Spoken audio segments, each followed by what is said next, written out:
So I want to talk to you a little bit about water quality in the Sturgeon River as it flows through the city of St. Albert. And for people who don't know where that is, Sturgeon River is in central Alberta. It's one of the 18 sub-watersheds of the North Saskatchewan watershed. And St. Albert is a small community of about 60,000 people, about the same, well, it used to be about the same size as Red Deer. Red Deer's kind of boomed. And it's just north of Edmonton. And a little tidbit is that St. Albert is the oldest non-fortified, meaning not a fort, like Fort Edmonton or Fort Saskatchewan, settlement west of Red River. And we recently celebrated our 150th birthday. So, the Sturgeon River. Sturgeon River is a very small prairie-type river. It has very low flows that depend on the snow and the rain that happen each season. The stormwater from the city of St. Albert has an enormous impact on this tiny river.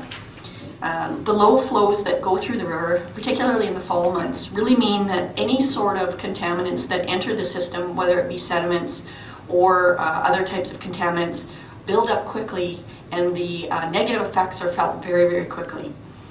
So for larger rivers, you know, such as the Red Deer or the North Saskatchewan, I like to tell you that the sturgeon is like the canary in the coal mine. We're really small, and the effects that we are seeing are what you are going to see in, you know, 100 to 150 years. So I'd like to say, please learn from what's happening to us. So again, just to remind you that this is just one small reach within the Sturgeon River. So it's very focused on the impacts the city has on water quality. Now, the stormwater system we have is quite young. It was built mostly in the 1950s and 1970s compared to Edmonton, which has some older infrastructure. So we're lucky in that way. We have about 270 kilometers of stormwater pipe. 3,500 inlets or catch basins. Those are the grates you see on the roads, and when the snow melts, it goes into there. And I know this specifically because, one, I asked our GIS person, and two, we participate in the Yellowfish Row program. So one of the things I want to know is how many of these catch basins do we have yellowfish on, so I'm always keeping track. We also have 13 plus stormwater ponds, wet and dry stormwater ponds. And these ponds, if you're not familiar with them, they're built to, for a couple of reasons. One is to slow down the flows of stormwater before it hits a water body it's going into. And another one is to treat the stormwater that goes into the ponds. For many people, they don't understand where the contaminants come from in a stormwater system. And really it's from us. I mean, it's from our yards, our sidewalks, our roads. You know, if we're developing an area, we're constructing something, all of these things, you know, run through our yards, go onto the road, get in the catch basin, get into a big pipe, and then come out on the Sturgeon River. And for us, we have 45 plus outfalls on the Sturgeon River. Now, I put pluses on here because every time I did this presentation, we'd add one more. So rather than trying to keep track and going, okay, how many do we have, I just put the plus there. Now, one of the interesting things about the city of St. Albert is that our stormwater system is very different between our older neighborhoods and our newer neighborhoods. And for people who are engineers, this is obvious because the standards have changed over time. But for residents and for our council, we have to point this out very regularly. So I was hoping to have like an overall Google map here. I could show you, you know, kind of the real St. Albert. But all I have here is this kind of like, it looks like a body to me, you know, red blood and blue blood. So bear with me when I try to kind of describe where everything is. So St. Albert, this is Big Lake to the west, and the river runs through the center of the city and out to Sturgeon River. This is Highway 2, and the Anthony Henday or Transportation and Utility Corridor is right here. Edmonton's right here. This big blank area out here is a new area that the city annexed in 2007. So it's our slightly undeveloped area. The red is all the stormwater pipes.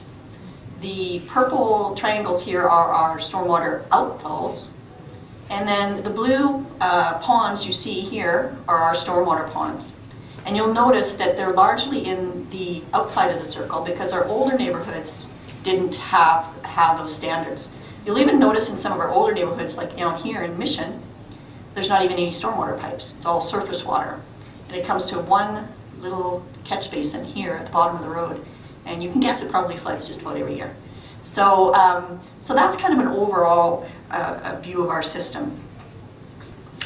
So the water quality monitoring of our stormwater system and the river really started in 2004 when my predecessor, Derek Richmond, decided that with these new stormwater ponds, he wanted to find out if they were actually working or not in terms of water quality improvements. So he set up a program to sample the stormwater ponds and to see if they were working correctly, and hopefully use that information to improve the design or you know, change the way we were maintaining them, that sort of thing. And then in 2006, after Derek retired and I came in, I said, well, why aren't we doing the river? You know, why aren't we doing the outfalls? So we started up a program in 2006 with a subset of our outfalls and for several locations within the Sturgeon River as it just goes through the city. So I just want to mention two plans that are really kind of connected to these. One is Derek did a stormwater master plan in 2004. And that was a very important study. It really looked at the entire system, said where do we need to do improvements, where are we going to be adding things, what are our changes. And one of the big things that happened in that report was, you've heard people talk about low impact development or pre-development rates, is in that report the city committed to release rates that were pre-development. So in an area that we were developing, if the pre-development rate was 1, like the water was coming out at a speed of 1 unit per hectare, is that after we developed that area, the water would continue to come out at a unit of 1. Now, without going into too much detail, when you go from a greenfield site to an urban area, what you really do is you create like a cap. You create what's called a pervious surface, roads, sidewalks. So you stop the water from infiltrating and you really speed up the amount of water that's running off. So you really change the natural water balance of the system. So release rates are very important because it can have a large impact on your receiving water body, in our case the Sturgeon River. So in the study we accepted a pre-development release rate of, and not many people are going to go, oh wow, that's cool, 2.5 liters per second per hectare. So for those of you who are engineers and look at this sort of thing, we did a study of a large portion of the watershed to come up with this number. But we were one of the first communities to do that. The other thing that this really links to is our City of St. Albert Environmental Master Plan. Our first master plan was created in 2009. We used a lot of public input and we came up with 8 major goals with 16 targets. And one of our major goals is around the health of the Sturgeon River, obviously because it's really the heart of our community. And the main target we have related to the water quality is that, and I had to laugh yesterday when the City of Edmonton was here, they were talking about their zero discharge, like, so having no contaminants go in. Ours is a little bit more ambitious. It's to maintain or improve the water quality as it moves through St. Albert. So we also recognize that it's not perfect when it comes in, but we don't want to decrease or degrade that quality. And if we can possibly do it, we want to see some improvement. So extremely ambitious. So for all of these monitoring programs, the key parameters that we test are almost very similar to the ones that Edmonton tests. It's a range of 30 to 40 parameters. But the important ones that I'm going to discuss today are total suspended solids, which are like the sediment and the grit and the fine materials that get in, bacteria like E. coli, metals and salts, which largely come from our roads, and nutrients, which this system, the Sturgeon River system, already has an issue with because it's quite a eutrophic system to begin with.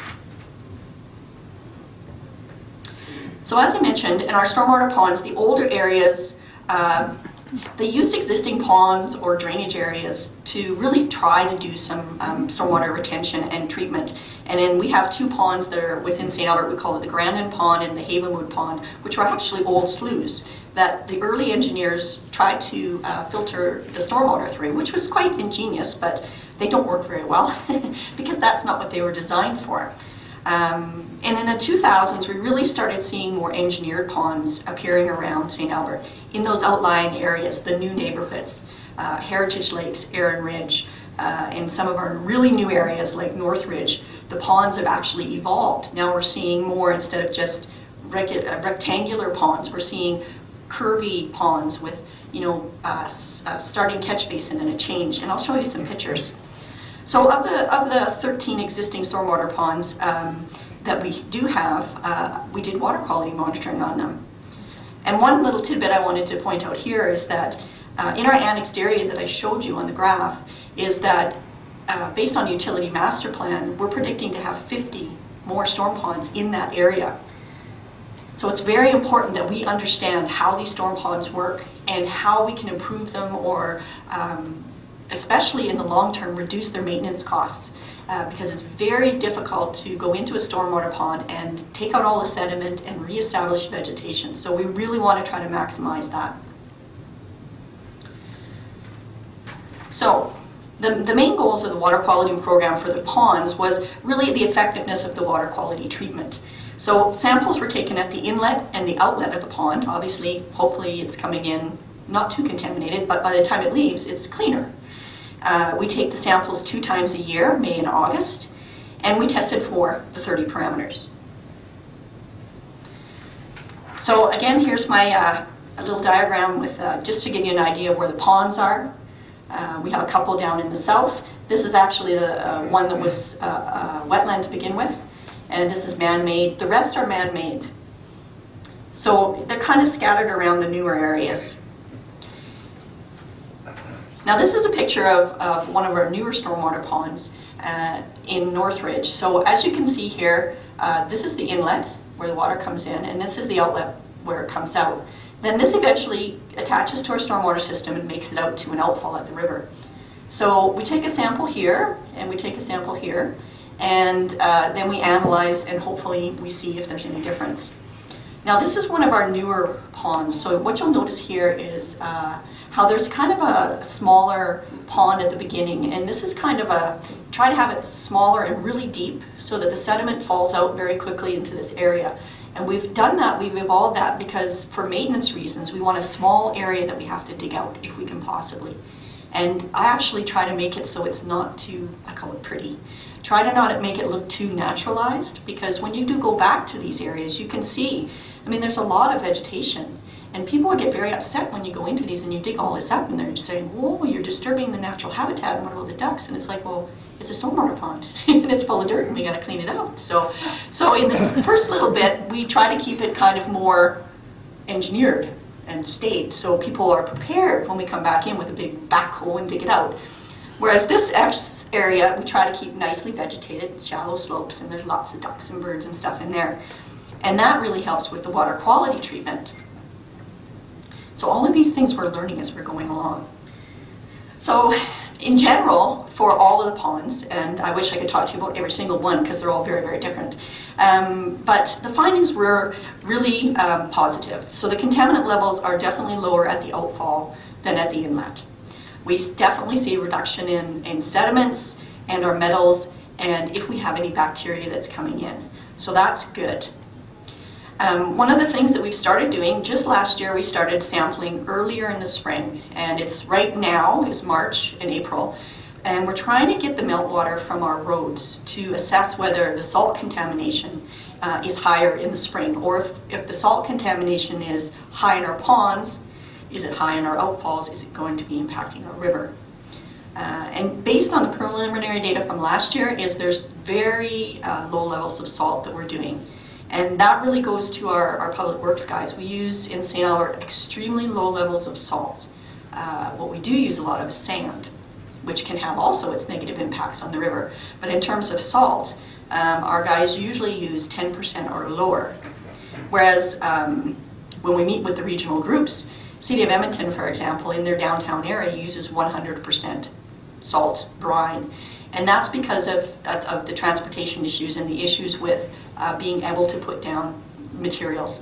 It's different systems.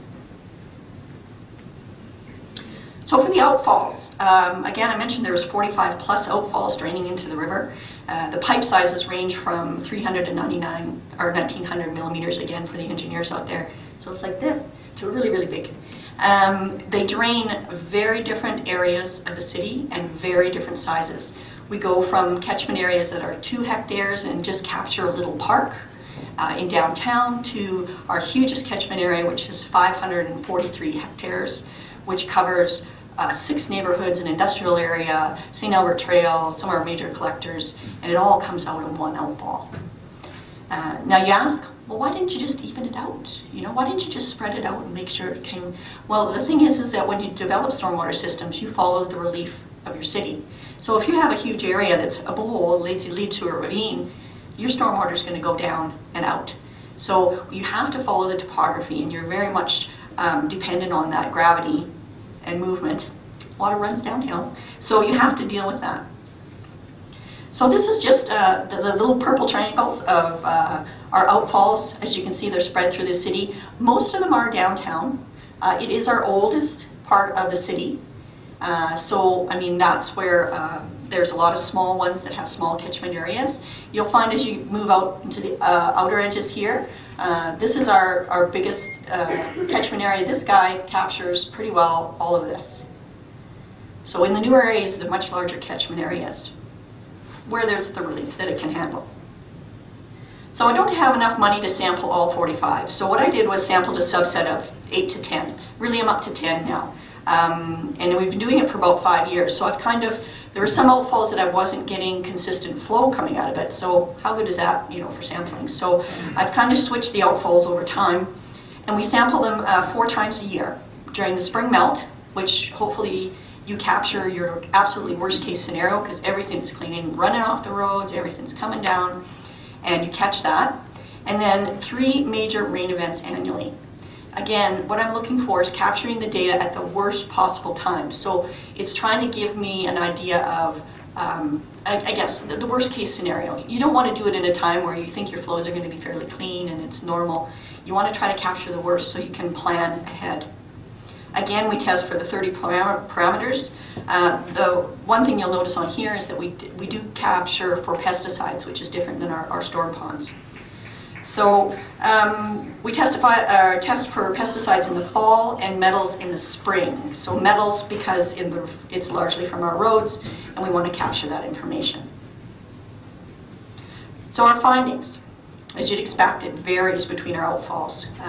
If we have an area that's 100% residential, it's going to be very different than one that's portion of road, portion of industrial area. But most of our outfalls contribute high levels of bacteria and nutrients to the river, and that's something that's fairly consistent. We have some outfalls that specifically have really high sediment or pesticides that are really high, that's our residential areas, and or metals, which is like where we capture St. Albert Trail. So we're specifically studying problem outfalls more closely, and I had one outfall in particular where I had extremely high levels of nitrites. And so I was like, well, what could it be? Where could it come from? So we actually attacked that poor catchment area, and for 3 years I would go 1 manhole up, and I'd see if the high levels were there, and then I'd keep going up until I got to the area where I thought was the source of the nitrite. And it got down to a really small area, about 3 square blocks, and then it disappeared. So you know, I was just 1 year short of figuring it out. And my conclusions came down to was either somebody who was had a sausage processing in their garage because the nitrites are very high in processed meats, or it was a Unabomber because nitrites are used in bombs. So I was like, I gotta get this person, and then it disappeared. So I never did get to find out what that was. So this is just a picture, and I wish I had time to put more pictures in here because I have tons of pictures, but unfortunately when you decide to do 2 presentations, one usually gets the fewer pictures. So this is it. So this is just an example of what an outfall looks like in St. Albert. You can just see it here. This is a pedestrian bridge right downtown, and what you can see around here is there's quite a bit of sediment that's accumulated here. You see a lot of macrophytes, but we also have a very good, healthy riparian area around here. So all the water from the storm ponds comes down the pipes, gets into the outlets, heads into the river. So what's happening with the river? Now again, I want to caution you that this is just a reach within St. Albert. So there's a lot of issues that the water has before it even gets to St. Albert, but really I wanted to look at what are we doing to the river. So here we have 6 to 9 sample locations. We actually have 10. We've had 10 now for 2 years, so I'm sticking with the 10. When we developed this program, one of the first things I did was I went to Alberta Environment and I said, okay, you guys got to have water quality monitoring data for this thing, for the Sturgeon watershed. What do you have? And so it was quite interesting, and I wanted to bug Ernie about this yesterday, in that, after much deliberation, I got a computer printout. You remember those big wide computer printouts with the holes in the side? And I swear the data was like in SAS format, like that really old program. And they said, here's the data. And I was like, huh? It didn't even have names for where the locations were, it was numbers. And then the parameters all had these abbreviations that I could not figure out for the life of me, or what parts per million, or whatever. So I said, okay, thanks. And then I said, okay, how about make this simpler question? Tell me where you used to sample. And I'll worry about this historical data at another point. So what I did was I came up with the sample locations within the city based on 2 locations that Alberta Environment used to sample. So I really want to have that continuous long-term data at some point. And then I picked 2 other ones based on kind of the land use within the city. So I actually got their input too on the parameters. And for the first 3 years, I actually sent all of my samples to Vegreville, to their treatment, water quality treatment area, so that my information would be consistent, QA and QC, as Ernie says, with their data. Now, since that point, a lot of the major water quality companies now have very similar QA/QC, and I do take it to there because Vegreville was expensive, and they weren't very fast. So for the river, we sample 4 times annually, similar to the outfalls, spring melt, 3 major rain events, test for the same type of parameters. Now, if you're curious about what's happening outside St. Albert, and most people are, except for me, is that Novanate, an ICW in the back, came to us and said, we want to do some water quality monitoring, and we'd love to do it in St. Albert. And I said, don't do it in St. Albert. I've already got my 4 locations. Go out in the watershed. So Novanate has been doing it for 3 years. 3 years, 22 sites within the watershed. So we don't even have a sub-watershed group, and look at us go. Right? So we're building our own program. But we are going to be focusing on establishing a sub-watershed group in the next 2 or 3 years. Hopefully, with the help of NSWA, this will build on the information we have. We'll get people curious, and we'll move on. So the locations that are within St. Albert, obviously, don't forget, here's Big Lake. One is right here where it comes in. And then this site was selected because this area in St. Albert is a contaminated site. It used to be our sewage lagoons, and then it was turned into a dry landfill, and there were some issues with, is there leachate getting into the river? So I put one of the sites here. This was another location that was sampled by Alberta Environment, close to St. Albert Trail, just off the bridge. And then the last one, of course, is, as you leave St. Albert.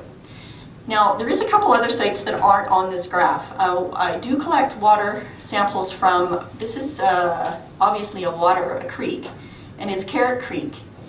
So it's kind of the western boundary of us now. I started collecting information at this site because I was interested in knowing what was happening, and oh wow, there was a lot of things going on. So now I've actually expanded it to 5 sites along Carrot Creek to identify some of the key issues in that area.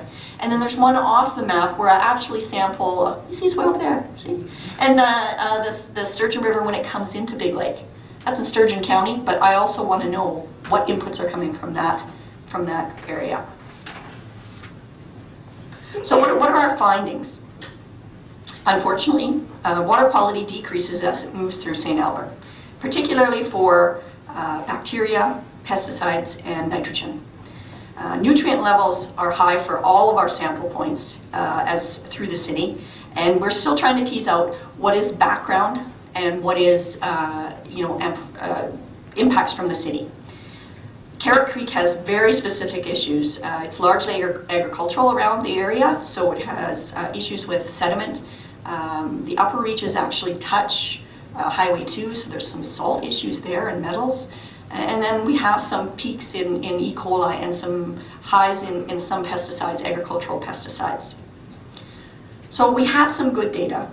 And we try to share this data with our public. And somebody had mentioned it in the previous sessions on the VO, is that doing the plan is one part, but really implementing it is an important step. And I would take that even one step further, is that you need to report on what you're doing. And I am very committed to doing this. So every year we print the results of what this information is to our public. So we have said we're going to maintain the water quality as it goes through St. Albert. And I show them what we're doing or what we're not doing. So we can show them that, look, we are affecting the quality. What are the initiatives that we're tackling to try to do this? And in an urban setting, most importantly, is what can you do? Because a lot of our inputs for pesticides and nitrogen or phosphorus are from people's yards. And so we're really working on that. So this is E. coli.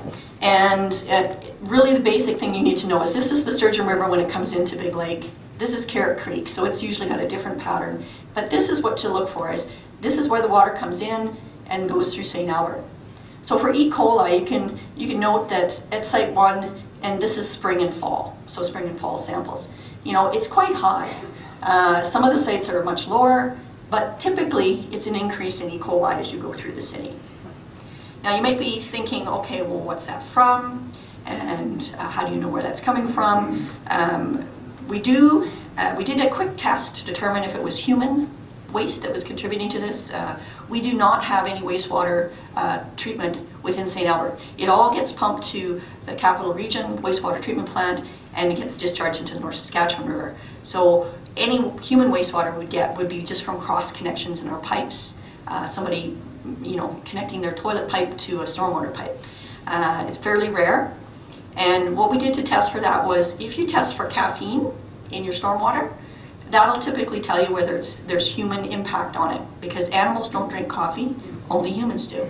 And so it's a very inexpensive way to determine if it's a human E. coli or an animal. Of course, the perfect way is to do a DNA sample, etc., but I haven't got the money for that yet. So my guess is dog feces, largely dog feces. Huge number of dogs in the city. A lot of our stormwater goes down through ravines in areas where our walkways are, and I'm guessing that it's that. So another quick teaser is for our total nitrogen. And here you can see, you know, the trend is not so obvious. I mean, the red line is exceedances of the guidelines. And in our case, you know, we're already over the exceedances because it's so general. Our system is naturally very high in nitrogen and phosphorus. So we're still trying to look for what's the background and what is impacts from us. This is the same. This is for total nitrogen. Again, you can see it's all way above you know, exceedance levels. But again, we're trying to tease out, you know, what is natural and what's not.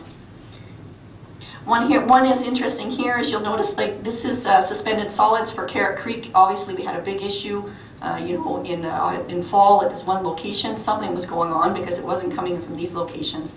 So it really helps, some of the data really helps to kind of pinpoint areas where you need to focus on. And then lastly, I just wanted to show this one, which is dissolved oxygen, which is not perfect. I mean, if we want to do dissolved oxygen, then I have to do it probably in a more detailed manner throughout the day. But when we did our sampling for dissolved oxygen, I just wanted to point out that most of our levels are above what's acceptable for fish. But the times we take it are really spring and summer. In the winter time, we get a lot of fish kills just because of the conditions underneath the ice. So just to wrap up, what are our next steps? Well, I'm going to continue to do water quality monitoring and refine the program as we go along. Really want to continue partnering with groups like Novanate, other municipalities in terms of catching the watershed and dealing with issues there. And I really would like to, at some point, compare the data to Alberta Environment's data. So to wind up, I mean, this is connected to our environmental master plan, our stormwater master plan, and we also have another interesting program that I would love to have talked about, which is our sedimentation and erosion control program, where we're trying to control the amount of sediment, particularly road sand, getting into our river. And it's a 10-year, $20 million project, but I'll have to save that one till next year. Thanks.